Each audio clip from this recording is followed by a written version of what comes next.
예전에는 가정에서요, 그 대청소를 할 때가 있었습니다. 대청소. 뭐 요즘은 청소를 수시로 합니다. 그런데 좀 대청소를 하는 그런 때가 있었는데, 여러분은 언제 대청소를 했나 모르겠어요. 예전 성도님들은 이제 목사님 신방 오는 날이 대청소하는 날이죠. 그래서 그렇게 온 집안에 여러 가지 묵은 쓰레기도 버리고 정리도 하고 하는 그런 시간들, 뭐 봄철에 대청소를 하는 그런 집안도 있기도 하고요. 그러면서 묵은 쓰레기라든지 묵은 먼지를 다 좀 털어내는 그러한 시간들을 좀 가졌던 것 같습니다. 뭐 요즘은 그렇게 지저분할 게 없기 때문에, 그리고 뭐 도시의 삶이라는 게 그렇게 뭐 지저분한 게 많이 없기 때문에 대청소 이런 개념이 없습니다만, 이 대청소 일은 하여간 뭐든지 다 끄집어내서 청소하는 그런 특별한 날이 좀 있었던 것 같아요. 성경에도 보면요, 그 대청소하는 날이 있습니다. 바로 뭐 어떤 날이냐면, 오늘 레위기 16장에 등장하고 있는 속죄일이라는 이 날이 바로 죄를 대청소하는 날입니다.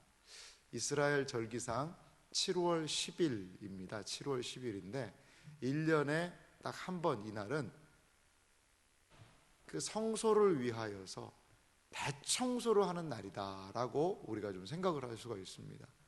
그러면 아니 무슨 성소를 위해서 대청소를 하나라고 생각을 하실 거예요. 근데 이렇게 한번 생각해 보시기 바랍니다. 이 제단이라는 곳이 있잖아요. 제단에 그 백성들이 제물을 가지고 와서 거기서 제사를 드립니다. 그러면 그 제사를 드리는 사람의 자신의 죄를 이 양이나 소나 거기에다가 전가를 시키거든요. 전가를 시켜요. 그래서 그 제물을 잡고 그 피를요 제단에 붓습니다. 그러면 뭐 이제 죄 지은 사람의 죄가 사해졌다, 용서해졌다라는 그런 개념이 생기겠죠. 그런데 어떤 또 개념이 있냐면, 그 사람의 죄가 제단에 계속 쌓이는 거예요. 쉽게 말하면 이거는 뭐 우리가 참 상상하기는 어려운 그런 개념이에요. 그런데 그 제단 안에 죄들이 다 쌓이는 거예요. 그러니까 대가가 없는 죄 용서는 없다는 거죠. 죄가 거기 쌓여 있다는 거예요. 그래서 1년에 한 번 쉽게 말하면 성소가 대청소가 되는 겁니다. 대청소. 또한 이스라엘 온 백성의 죄를 그날 한꺼번에 용서하는 대속죄의 선언이 이루어지는 날입니다. 우리가 생각할 때 언뜻 이해가 되지는 않습니다. 하지만 이제 이 제사장이 1년에 한 번 7월 10일 대속죄일을 선언하고, 그날은요 쉽게 말하면 전 국민이 금식하는 거예요. 전 국민이. 그러면서 자신을 돌아보고 자신의 삶을 돌이키고 회개하고, 그리고 대제사장은 그날 성소와 이 대제사장이 자기 죄를 먼저 하나님께 용서를 구하고, 그리고 성소의 모든 것을 온전하게 다시 한번 정결하게 하고, 또 여기에 염소가 2마리가 있어서 한 염소는 백성을 위해서, 또 한 염소는 멀리 보냅니다. 이 아사셀이라는 그 염소인데요, 이렇게 이 대속죄일 7월 10일에 이 거룩한 예식을 통하여서 온 이스라엘의 죄를 한꺼번에 청소하는 날이 바로 죄 청소하는 날이, 죄의 대청결이 일어나는 날이 대속죄일이라는 겁니다. 아주 중요한 개념입니다. 오늘 16장 1절은 이렇게 속죄일에 대해서 이야기하면서 시작을 하죠. 아론의 2 아들이 여호와 앞에 나가다가 죽은 후에 여호와께서 모세에게 말씀하시니라. 계속해서 꾸준히 큐티를 하시고 말씀을 레위기를 읽으셨던 분은 오늘 이 말이 무슨 말인지 아실 거예요. 첫 제사를 드렸지 않습니까? 첫 제사를 드렸는데 이 나답과 아비후가 다른 불로 제사를 드리다가요 죽습니다. 죽어요. 이게 10장의 일이거든요. 10장. 그리고 11장에서부터는요 무슨 뭐 동물을 어떻게 뭐가 부정하냐 정하냐 이런 부분, 뭐 피부병의 부분, 나병의 부분, 그렇게 해서 정결 규례가 11장에서부터 이 앞에 15장까지 이렇게 있었어요. 정결에 대한 그런 규례가. 근데 다시 16장은요, 그 10장 얘기를 하는 겁니다, 앞에. 그래서 이 제사장의 역할, 특별히 대속죄를 위한 제사장에 드리는 제사의 역할이 얼마나 중요한지를 다시 한번 10장의 사건을 언급하면서 지금 시작하고 있다는 거죠. 그래서요, 대제사장이라고 그래서 지성소에 뭐 수시로 들락날락 할 수는 없었습니다. 특별히 대속죄일 이날은 이 속죄소, 그러니까 지성소로 제사장이 들어갈 수 있는 날이었습니다. 뭐 엄밀하게 성경을 보니까 한 대제사장이 1년에 한 4번 정도는 들어갈 수 있는 날이 있었던 것 같기는 해요. 근데 적어도 오늘 대속죄일 이날은 공식적으로 거기에 들어갈 수 있는, 지성소에 들어갈 수 있는 그러한 날이었다는 거죠. 그래서 2절에도 보니까요, 여호와께서 모세에게 이르시되 내 형 아론에게 이르라. 성소에 휘장한 법궤 위 속죄소 앞에 아무 때나 들어오지 말라. 이거 법궤죠, 법궤. 그 속죄소는 법궤의 뚜껑입니다. 뚜껑을 딱 씌웠는데 천사가 이렇게 서로 마주보는 그런 모습. 뭐 교회 로비에도 그 법궤 모습도 좀 있고 한데요. 그런 모습으로 된 거기입니다, 거기. 그걸 얘기하는 건데, 지성소죠. 아무 때나 들어오지 말라는 거죠. 그래서 죽음을 면하도록 해라. 왜냐? 내가 구름 가운데 속죄소 위에 나타남이라. 거기가 하나님이 나타나시는 장소입니다. 그래서 거기가 하나님의 보좌, 그래서 시은좌라고도 이야기하는 곳이 바로 거기죠. 은혜를 베푸는 자리라는 거죠. 그런데 거기를 들어가려면 3절에 보니까 아론이 성소에 들어오려면, 지성소를 말합니다, 수송아지를 속죄제물로 삼고 수량을 번제물로 삼고, 번제물로 수송아지 수량, 그 다음에 4절은요, 거룩한 세마포 속옷을 입으며 세마포 속바지를 몸에 입고 세마포 띠를 띠고 세마포 관을 쓰고, 그래서 이것을 4절에 보니까 거룩한 옷이라. 물로 그 몸을 씻고 입을 것이며. 사실 대제사장은요, 어떤 옷을 입죠? 대제사장이 옷을 입으면 안에 청색이 있고 보석들이 박혀 있고 아주 화려한 옷입니다.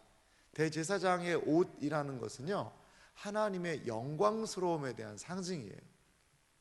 대제사장이 업무를 볼 때는 그 옷을 입고 업무를 보는 거죠. 이게 어떤 의미가 있냐면 하나님을 대신한다는 의미가 있어요. 하나님께서 대제사장을 백성 가운데 보내셔서 그 일들을 감당하게 하신다는 거죠. 근데 이 대속죄일은요, 거꾸로예요.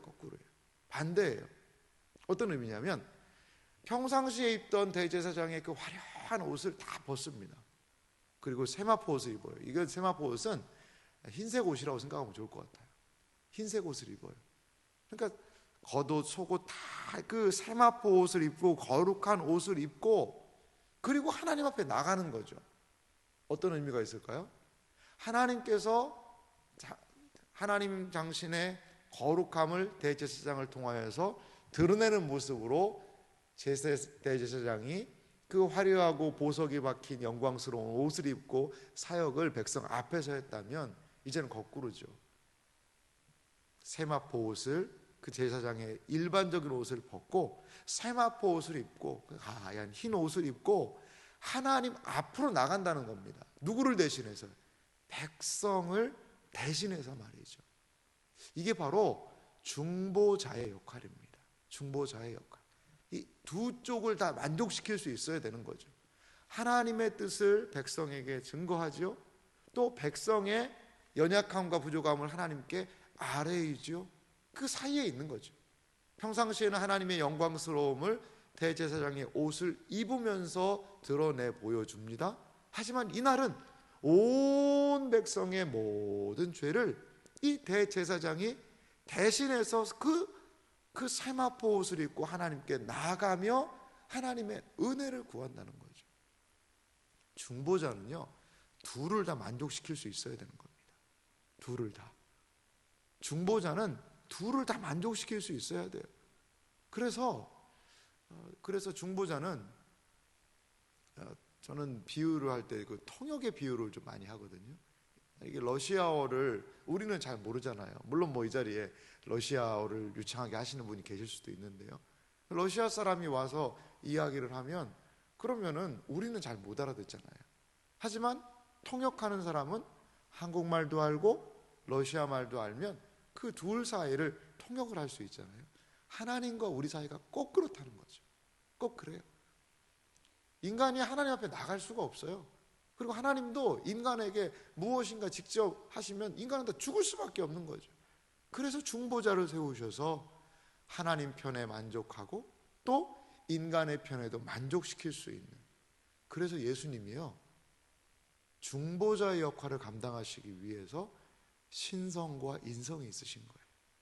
참 하나님으로서 하나님의 모든 의를 만족시키시고 또 참 사람으로서 백성의 우리의 속죄의 대상인 우리의 모든 연약함을 다 짊어지시고 참 하나님이시요 참 사람이신 그리스도, 그분이 진정한 중보자가 되셔서 우리의 모든 죄를 용서하시고 하나님의 의를 만족시키신 분이라는 거죠. 이렇게 대제사장의 모습은 오늘 중보자로서의 온전한 역할을 우리에게 그 오통에서도 보여주고 있다는 거죠. 그래서 5절에 보니까 이스라엘 자손의 회중에게서 속죄 제물로 삼기 위하여 수염소 2마리와 번제물로 삼기 위하여 수양 1마리를 가져갈지니라. 이스라엘 자손의 회중에게서 속죄 제물로 삼기 위하여, 이스라엘 자손을 용서하는 속죄 제물로 삼기 위해서 염소 2마리를 택하라는 거죠. 또 번제물로 하나 수양 삼고요. 그 다음에 6절에 보니까 아론은 자기를 위하여 속죄제의 수송아지를 드리되 자기와 집안을 위하여 속하고, 자기 자신을 위한 겁니다. 또 7절에 보니까 그 두 염소는 어떤 거였죠? 백성 이스라엘 온 회중을 속하기 위한 염소 2를 가지고 회막문 여호와 앞으로 갑니다. 그래서 자신을 위한 송아지 1마리, 그리고 백성을 위한 염소 2마리, 이것이 이 대속죄의 일에 아주 좀 매우 상징적인 의미입니다. 사실 이 아론 한 사람과 거기에는 분명히 자기 집안은 제사장들을 다 얘기하는 것 같아요. 제사장들을 위해서요 수송아지를 드립니다. 참 송아지와 염소는 좀 비교하기가 좀 그렇지 않습니까? 송아지는 매우 큰 제물인데 그만큼 제사장들의 역할이 막중하다는 거죠. 이 속죄의 역할을 감당하기 위해서는 제사장의 역할이 막중하다는 것을 제물의 크기를 통하여서도 살펴볼 수 있어요. 온 회중의 죄를 속하기 위해서 무슨 뭐 엄청나게 큰 황소 한 몇백 마리씩을 드려야 될 것 같긴 하지만 하나님께서는요 염소 2마리를 택하라고 그래요. 그래서 8절에 보니까 두 염소를 위하여 제비를 뽑습니다. 한 제비는 여호와를 위하고 한 제비는 아사셀을 위하여 할지며, 이 부분이 상당히 조금 해석하기가 좀 난처하기도 한 부분이에요. 염소 2마리가 있어요. 한 제비는 여호와를 위하여서, 그거는 우리가 잘 이해가 되잖아요. 한 제비는 그 염소를 잡아서 하나님께 제사로 드리라는 겁니다. 근데 또 하나는 아사셀을 위하여 할지라, 그러니까 여호와가 있고 또 아사셀이라는 게 있고, 그래서 어떤 사람들은 이걸 무슨 마귀한테 드리는 게 아니냐, 아사셀이라는 다른 신한테 드리는 것이 아니냐, 이렇게까지 번역하는 사람도 있어요. 여호와께 드리고 아사셀한테 드리라는 그 말을 보면서 말이죠. 근데 거기에 성경에도 각주에 보면 내보내는 염소라고도 그 표현이 되어 있죠. 이 아사셀 염소라는 것은요 무인지경 멀리 이 염소를 끌고 가서 거기다가 놔주는 염소라는 겁니다. 쉽게 말하면. 그래서 어떤 대상물한테 하나님께 이렇게 바치듯이 염소를 아사셀이라는 어떠한 광야에 사는 신한테 이렇게 바치는 그런 개념은 아니고 멀리 보내는 염소다, 이렇게 우리는 좀 생각할 수 있습니다. 그래서 10절에 보니까 9절에 보니까 아론은 여호와를 위하여 제비 뽑은 염소는요 속죄 제물로 드립니다. 그리고요, 아사셀을 위하여 제비 뽑은 염소는 산채로 여호와 앞에 두었다가 그것으로 속죄하고 아사셀을 위하여 광야로 보낼지니라. 이 아사셀 염소라는 것은 멀리 내보내는 염소, 이게 무슨 의미를 상징할까요? 이것은 이스라엘의 온 회중의 죄가 이렇게 멀리 떠났다는 겁니다. 멀리 떠났다는 거예요. 이 아사셀 이러한 속죄제의 모습에 대해서는 조금 내일 더 자세하게 좀 한번 설명을 하겠습니다만, 하나님께서 이 대속죄일이라는 것을 통하여서 이스라엘의 온 회중의 죄, 그리고 제사장의 죄, 그리고 성소에 쌓여있던 그 모든, 제단 아래 쌓여있던 그 모든 죄를 한꺼번에 용서하시는 죄의 대청소가 이루어지는 날이 있다라는 거죠. 이것은 우리에게 무엇을 보여줄까요? 갈보리 십자가에서 주님께서 이루어오신 그 놀라운 은혜의 속죄의 역사를 우리에게 보여주고 있습니다. 역사를. 예수님은요, 돌아가셨는데 예수님의 십자가에 달려 죽으신 모습을 보면요, 이 속죄제의 염소 2마리의 모습이 예수님 안에 다 들어있습니다. 예수님 안에 다 들어있어요. 제물은 어디에서 하나님께 제사를 드릴까요? 성전에서, 성소에서 드려야 됩니다. 그런데 예수님은 어디로 나오셨어요? 예수님이 희생이 되셨는데 제물과 같이 희생이 되셨는데, 예수님은 십자가를 지고 골고다 언덕까지 올라가거든요. 희생을 해서 아사셀 염소가 여호와 앞에 번제로, 여호와 앞에 속죄의 제물로 하나님께 올려드리는 것처럼 예수님이 돌아가셨는데, 아사셀 염소가 죄를 짊어지고 영문 밖에서, 진 밖으로 보내서 거기서 죽거든요. 그러하는 것과 같이 예수님도 십자가를 짊어지고 모든 죄를 짊어지고 성 밖으로 나가시죠. 그래서 십자가 거기서 죽으신 거예요. 이 대속죄일의 2 염소는 예수 그리스도께서 온 회중의 죄를 위하여 여호와께 드린 염소와 같이 죄를 위해서 죽으신 거고, 아사셀 염소가 멀리 죄를 지고 떠나듯이 십자가를 짊어지고 온 백성의 죄를 짊어지고 갈보리 십자가에, 갈보리 언덕에 오르셔서 영문 밖에서 돌아가신 예수 그리스도에 대한 예표가 이 대속죄일에, 이 레위기 16장에 너무나도 선명하게 나타나 있는 것을 볼 수가 있습니다. 하나님께서는 죄가 어떻게 용서될 수 있는지에 대한 이야기를 하시면서, 앞으로 지금은 염소의 피가 1년마다 한 번씩 대청소, 죄의 대청소를 하지만 백성들의 인식 속에 앞으로 먼 훗날 하나님께서 우리의 죄를 염소와 송아지의 피로 하지 아니하시고 오직 하나님의 한 방법으로 우리의 죄를 영원히 용서하실 그날이 있을 것이라는 것을 이 속죄제를 1년마다 행할 때마다 인식하게 했을 것 같아요. 사랑하는 성도 여러분, 레위기가 우리에게 참 생경하죠. 이게 좀 어렵기도 하고 이게 뭔 소린가라고 하지만 하나님의 놀라운 의도와, 이걸 어떤 표현을 하냐면 예표라고 합니다. 예표. 미리 거기에 앞으로 할 일을 하나님이 다 미리 이스라엘 백성이 하는 그 예식 안에 담아두신 거죠. 그래서 구약의 이 모든 사건들은 신약의 한 사건인 그리스도의 놀라운 구속의 은혜를 바라보게 한다는 거죠.